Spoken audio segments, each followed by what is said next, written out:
Bonjour mesdames et messieurs, bienvenue à cette nouvelle capsule de la MRC en bref, édition du mois de novembre. Qui dit mois de novembre dit élection à la préfecture. Et je suis avec le préfet nouvellement réélu pour un autre mandat de 2 ans. Félicitations Sébastien.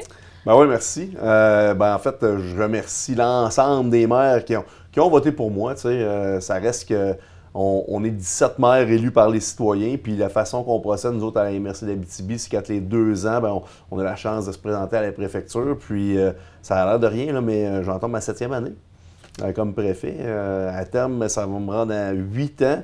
Alors, très, très fier du travail qui est accompli, très heureux de voir l'équipe, le dynamisme de l'équipe qu'on a mis en place dans les dernières années. Il y a des belles choses qui s'en viennent au niveau des comités aussi. On veut avoir une MRC dynamique sur le terrain. Alors, il y a encore beaucoup de travail à faire.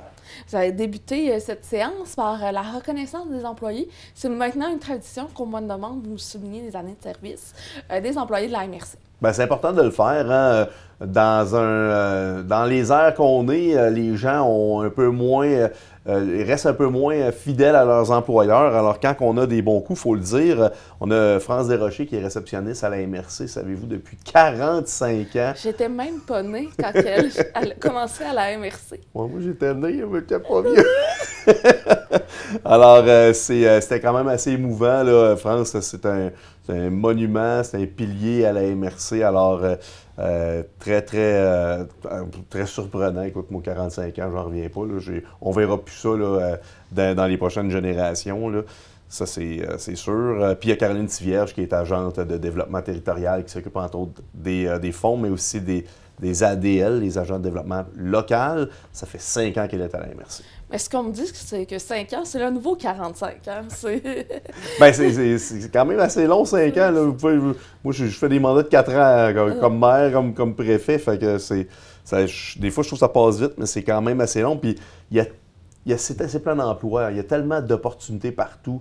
Taux de chômage qui voisine de 2 %. On est conscient de tout ça.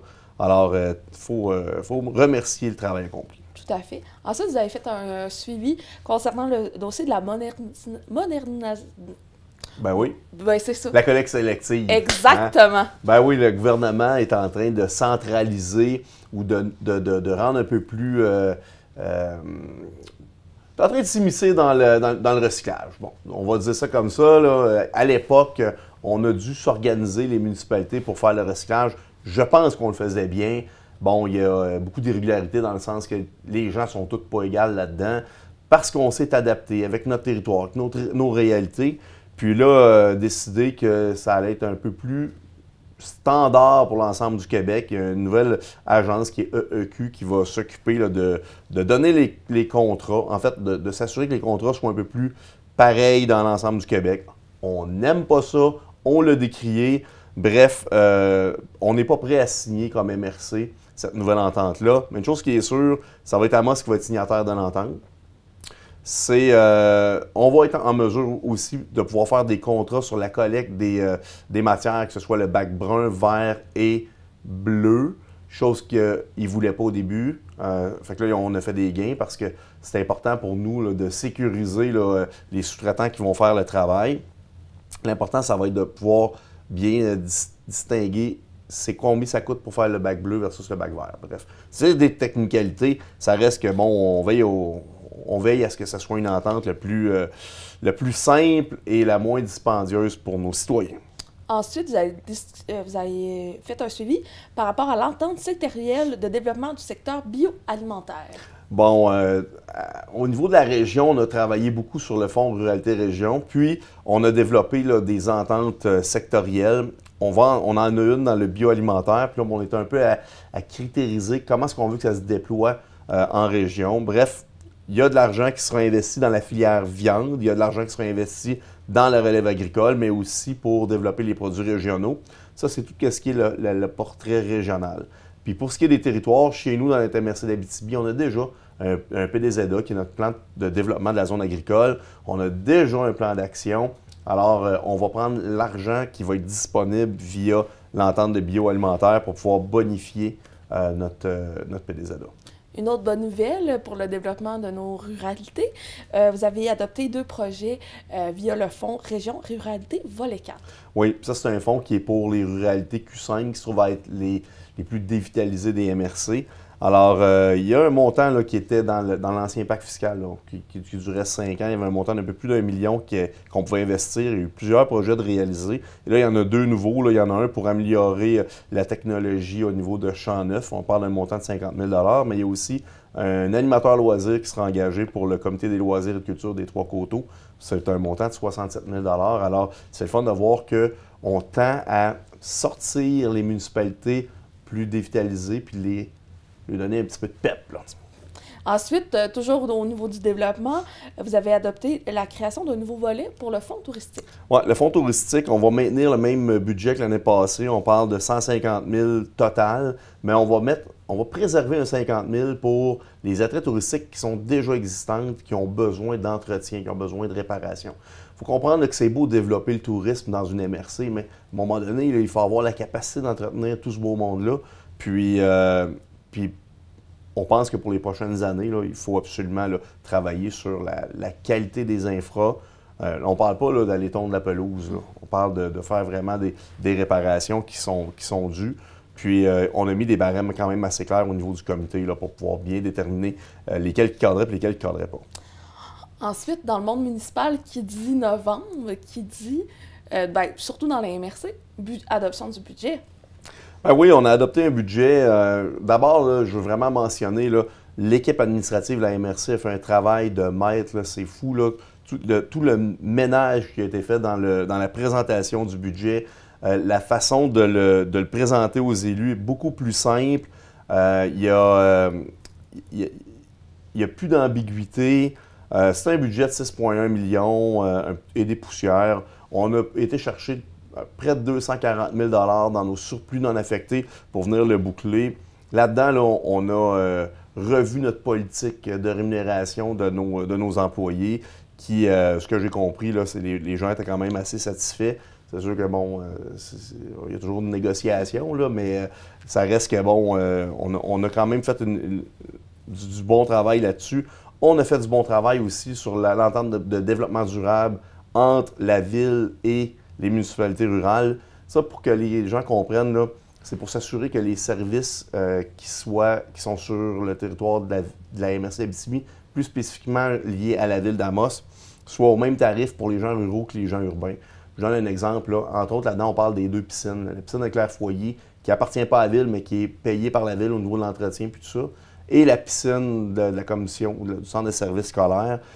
On maintient des tarifs qui sont égaux pour l'ensemble de la population de la MRC, mais en même temps, il y a de l'augmentation de coûts d'entretien, puis souvent, c'est la ville qui va payer pour ça. Alors, on est venu, je disais, moderniser notre politique de développement durable avec cette fameuse entente-là, puis de réajouter des choses qui avaient des petites anomalies là-dedans. Ensuite, vous avez octroyé un contrat au niveau de l'entretien informatique, toujours dans les bureaux de la MRC. Bon, le serveur commençait à être désuet. On va aller vers une technologie hybride pour faire des miroirs. Ça nous prend 12 000 pour acheter un serveur qu'on va prendre dans les surplus non affectés. Puis il va y avoir un contrat avec Nortec mensuel là, pour pouvoir faire le suivi de tout ça. Je ne suis pas un spécialiste en informatique, mais c'est quelque chose qui est essentiel. Il y a toute la sécurité informatique en arrière de tout ça, mais aussi en même temps préserver nos données. Alors, c'est à suivre. Ensuite, vous avez eu une présentation de la Sûreté du Québec concernant l'entente que vous avez avec eux. Et ça fait longtemps qu'on travaille le dossier là, où on n'a plus d'entente entre la Sûreté du Québec et les municipalités du Québec. C'est une entente qu'on a travaillée, entre autres, au Comité de sécurité publique. Moi, personnellement, je l'ai travaillé aussi au niveau de l'Union des municipalités du Québec et de la FQM. Bref, il y a eu une grande analyse qui a été faite sur les effectifs disponibles et qu'est-ce qu'on avait réellement besoin en date d'aujourd'hui. Et on s'est rendu compte, avec cette fameuse analyse-là, qu'il y avait des MRC qui avaient des sous-effectifs puis d'autres qui en avaient trop. Nous, on est chanceux parce que dans notre MRC, il va y avoir 2 policiers de plus qui vont être réaffectés. Alors, c'est une excellente nouvelle. Donc, ça veut dire qu'on a plus de besoins pour des effectifs pour la SQ chez nous et ce sera fait dans les prochains mois. Ensuite, vous avez appuyé une demande de subvention du Mont Vidéo. Mon vidéo est très, très dynamique, cherchent de l'argent partout, veulent réaliser leurs projets. Ils ont besoin d'argent pour leurs infrastructures qui sont maintenant 4 saisons. Alors, on va les appuyer là, dans un dépôt dans le Pafir Spa. On leur souhaite d'être retenus. Super, bien, on en a effleuré en début d'émission votre élection à titre de préfet, mais il y avait d'autres postes en élection pendant cette séance. Ben oui, il y a un conseil d'administration qui fait quand même beaucoup d'heures et qui travaille extrêmement fort là, pour le bien du territoire. C'est pas tous les membres du CA qui sont en élection la même année. Cette année, c'est la zone 1 et la zone 2. L'année prochaine, ce sera les deux autres zones. Il y a quand même, je vous dirais, un souci de s'assurer qu'il y a un peu d'expérience qui soit maintenue. Alors, c'est pour ça qu'on divise en deux là, les élections comme ça. Guy Barry était réélu pour la zone 1, Jules Grondin était réélu pour la zone 2. Donc, on va venir compléter le CA avec Mme Lepage, Pierre Dayet, qui est représentant de la ville d'Amos, et Pascal Roux. Donc, pas de changement au CA, donc continuité. Je suis très fier du travail accompli. Dans les dernières années, il y a eu les déménagements, les nouveaux locaux, le CLD qui est venu sous les locaux de la MRC.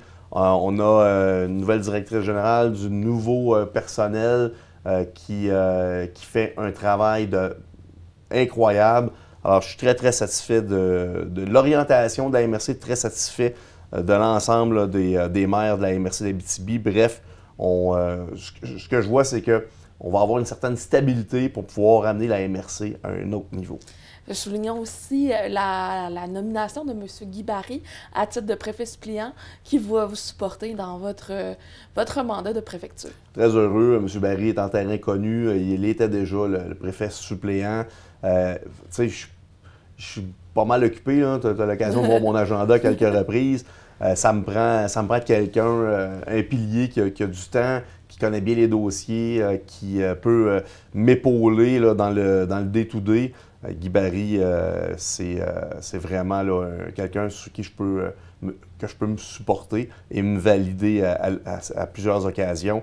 Entre autres, la semaine prochaine, en fait, c'est plus la semaine prochaine, c'est cette semaine, je quitte pour Québec pour presque toute la semaine pour la rencontre officielle des préfets du Québec. C'est organisé par la Fédération municipale du Québec. On va aller justement parler des enjeux des MRC. Mais pendant ce temps-là, je ne suis pas là, fait que Guy prend le flambeau. Et pour terminer la séance, vous avez fait des nominations sur différents comités de travail pour encore dynamiser la MRC. C'est important d'avoir des comités de travail sur les différents dossiers qui sont des enjeux prioritaires de la MRC. On en a plein, là. Comité incendie, communication, tourisme, culture, les voies navigables. Je ne les nommerai pas tous, là, mais pour moi, c'est une grande fierté. Il faut que les comités se rencontrent. On a décidé, entre autres, qu'il allait y avoir des présidents dans la plupart des comités, des figures de proue qui vont avoir à travailler un petit peu plus fort sur le comité, mais qui vont être rémunérés en conséquence. Bref, je suis bien content de voir que les maires ont levé la main et qu'on a réussi à combler l'ensemble des comités. Puis là, je ne vous nommerai pas tous les noms là, parce qu'on finirait plus. Sur ce, on est prêt pour une nouvelle année à la MRC, un nouveau budget, un CA dynamique, des comités qui sont prêts à mettre l'épaule à la roue. Merci Sébastien de ta présence encore ce matin. C'est un nouveau pacte fiscal qui nous permet de continuer de faire des investissements. Dans le budget, je ne l'ai pas mentionné, mais les fonds ont été reconduits, donc structurants, touristiques, puis culturels, ça va sortir là, dans les prochaines semaines, prochains mois. Alors, on est prêt, on s'est doté d'un budget qui allait nous permettre d'amener la MRC plus loin, puis on est tous motivés pour le faire. Merci beaucoup, Sébastien. Et à vous à la maison, on se retrouve le mois prochain pour une autre édition de la MRC en bref.